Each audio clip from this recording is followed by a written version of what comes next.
All right, Kevin, it is, this is for Tuesday, May 19. Let's start actually with corn. There's the corn letter. I'll just use that. Let me bump this up just a little bit. You can see we did settle negative yesterday, but there is a line here you can't really see, and it is a channel top. Let me go back to it. Where are you? There you are. Yeah, I'll put it up right now.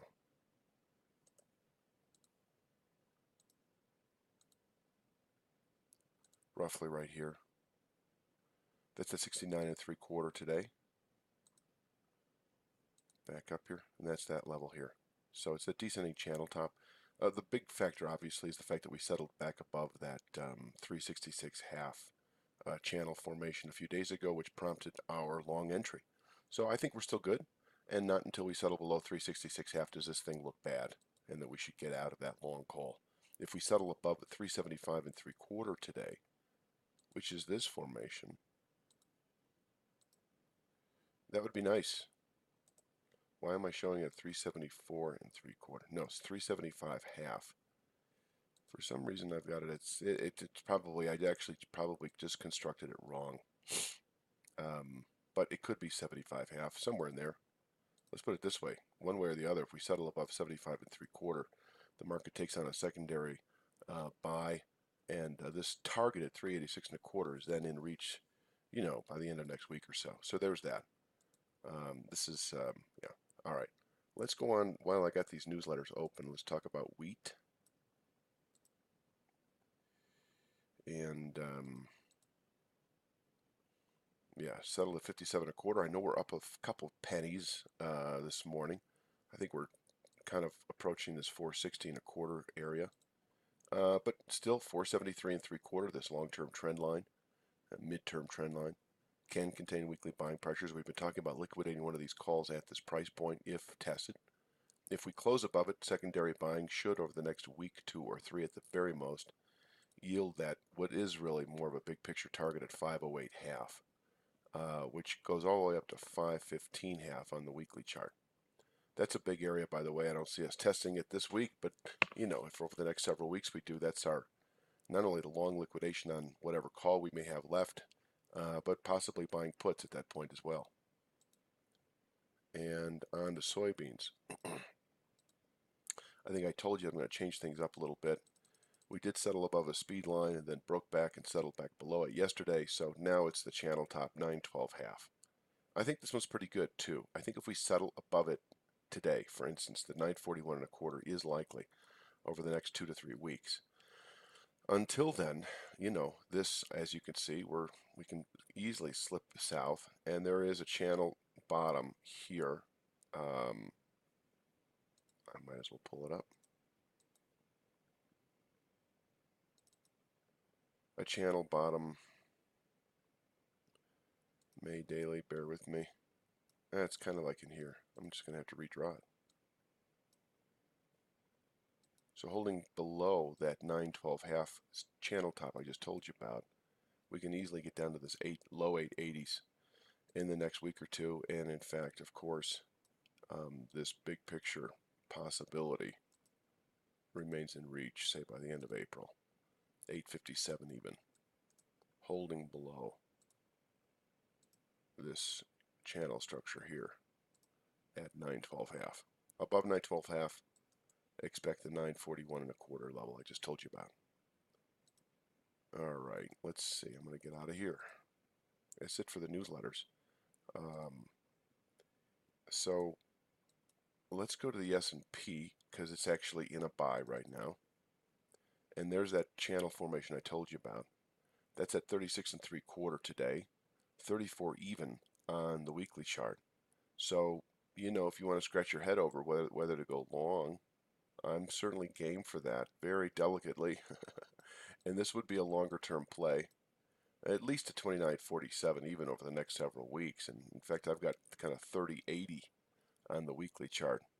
I can pull that up. Well, it's best actually just to show you on the newsletter itself. Take a quick look. Holding above that channel formation I just showed you, this one here, the next several months, 3081 3/4. That's kind of what, now I don't expect it straight up. We've got this high. We've got, this is 78 half high. This is, which is 2878 half. This is 2947. And you got a trend line across these tops. They'll take you in the low $3 area, or 3,000 rather. So you got these little plays all the way up that could contain weekly highs, but ultimately the next several months, the upper 3,000, which can contain annual highs. So these are all, we're either in them or they're ones, except for soybeans perhaps. Soybeans need to test 912 half today, so we'll call that a very close 2. Let me comb down. Live cattle June is worth looking at right now because we're very close to testing this channel formation at 123.47. So if we test it today, this is a short sale area. Now obviously if we close above it, and then it's just a mere indication that this market's going to continue higher.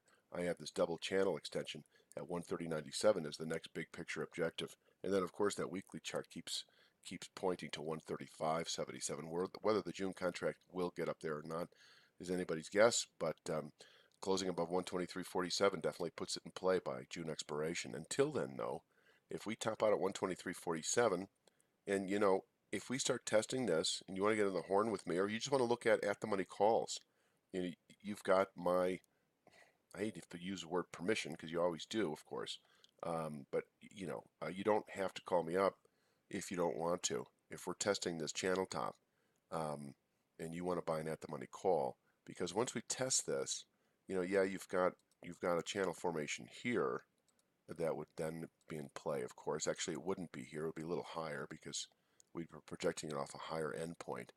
But you get the idea. 118 handle, but ultimately down here, the 116 handle currently would be this channel base. So we could quite easily slip back to 116 handle and rotate out again. So I'm open for that. I'm really reluctant to push anything at all enthusiastically because I don't want to trip you up with your gut feel, your instinct, whatever comes into play in terms of your decision process. So just wanted to throw that out there. August looks a little different.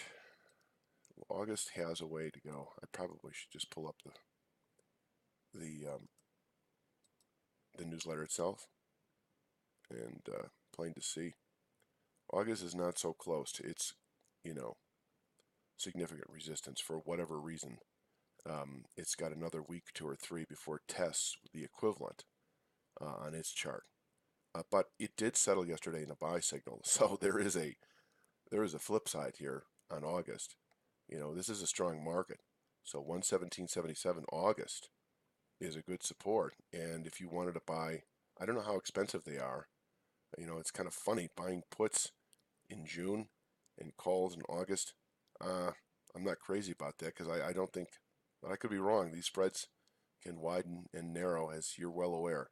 So you've got this idea that we could buy calls now, 118 calls, anticipating the mid 120 handle by the time we get there. I don't know if that's worth it or not, especially with what's going on in June. You know, maybe, yeah. You know, it's always a head scratcher. I think it's best.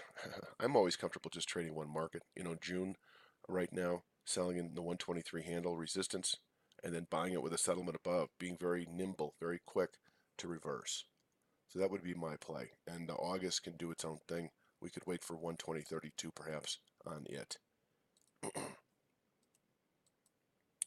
The lean hogs, I know we don't want to touch this, but it's just worth pointing out. And I don't know what implication this might have for cattle, if any, but we settled above this formation yesterday for sure. If we settle back below it today, then it's kind of a blowout top, in my opinion. We'll break back in the upper 70s, but right now, 92.12 is certainly in reach over the next week or two, and I'm going to show you that. I think you probably are already aware of this. Come on, open up. It's on page 2 of the lean hog. There it is, 92.12. That's the next big area on the weekly chart, and that's what's expected. There's no way. Here's a situation where I actually would enthusiastically discourage you from selling this. I could be wrong, but this is like getting in front of a freight train right now with what's happening. I'd rather either buy above 87 and change on this chart, or a weekly settlement above 92.12 for bullish continuation into spring and even in summer, as this 133 handle area is not out of the question over the next several months, given the heightened volatility. All right, so there's that. I'm combing through. Ethanol's out of the question. RBOB still testing. I'll just take a quick look. Yeah, we traded higher, but once again with the RBOB, this is a situation I should just go right to the newsletter itself instead of screwing around with these charts. So we're testing. We actually settled above that point yesterday. Is that a buy signal? Not quite. I mean, this is tough. These ascending channel formations, they just keep getting ever out of reach. So it's 92.61. This is the big area. So we are closing in on a significant resistance area. That's not altogether different than what's happening in crude oil. These are very similar markets, of course. And I'll get to that in just a moment. So 92.61 in the May RBOB. I think I'm still showing April, but I'll be rolling to May here probably tomorrow. So there you have it. This is the big level. May RBOB 1.9261 all week long. And that segues into crude oil. And once again, it's a lot easier if I just open the newsletter itself. Come on.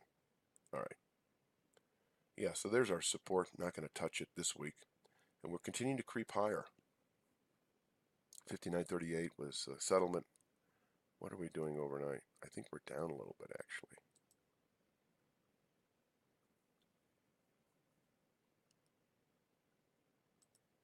You can see I looked up the word flippant there. Somebody threw that word at me yesterday, and I've always thought I understood it, and I did. I just needed to make sure I was being flippant. Anyway, we're looking at crude is up 30 cents. Yep. Oh, sorry. That was the April. I need to get that off of my quote screen. Sorry.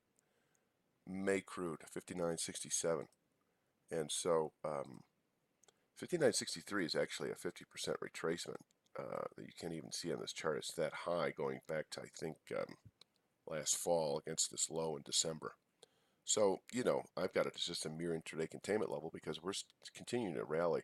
The 60.54 level is nothing more than the trend line off these highs that you can see here. And ultimately, we're looking for 61.45 to 61.94. Yeah, so you're well aware of this. This is when we get up here, I'm not opposed to buying puts. I'm not quite sure how the crude puts and calls are priced. The volatility and so forth. You can take a look at that.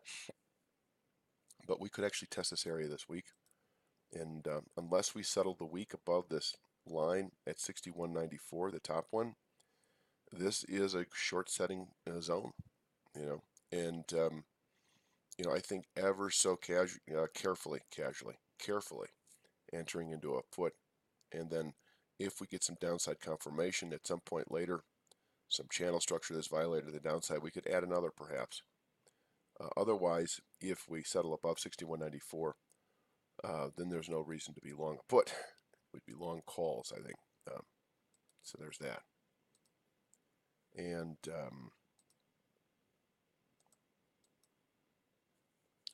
let's go through here. Bean meal.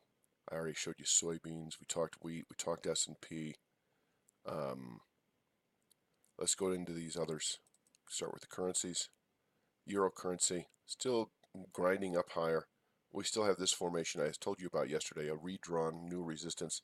Yes, we have 1505 as this long-term structure, long-term former channel top, but it's really, this is the one this is our upward pivot point, and this is where we could actually top out, as I've been saying. But there's nothing to do here in the euro currency right now. Take a look at the Canadian higher. Look at that. What happened overnight in with regard to it? You might know this. I don't. But we definitely gapped higher. Interesting. I'm glad we didn't play the short side on this channel formation. So, bottom line here, we have a speed line at 75.56 and a channel top at 75.62. I'm going to draw this out so that it's really 0.7556 to 62. There you have it. If we close above this, then we're looking at this, in my opinion, the 77 handle. But this is an area where, you know, the market can top out. Then we would want to look for a closing downside of this gap as a real basic confirmation that we're on the right side. But buying puts in the 75.56 to 62 area ever so delicately. Settlement above means reverse, in my opinion, not just get out. But until then, we could top out here and rotate south. So we're well aware of that. I'll put this as a 1 today because we actually might be in reach of that area. Japanese yen, it's trading higher, but there's nothing to do here. British pound, trading higher. U.S. dollar is obviously lower across the board. Is it because of the dollar? I don't know. 28.57 still. Until then, this is a market that'll probably reach this point in the coming weeks. Gold. Look at that. Weak dollar, strong gold. 1300.5. Sorry, is that right? No, that's the okay. So this is channel 1, 2. You see how we label that? And then what I do is I look down here and scroll over today's date. Is that today? Yeah. So then channel 1, 2 on the far left is at 1299.57. I'm just going to call that. Come on. 1299.6.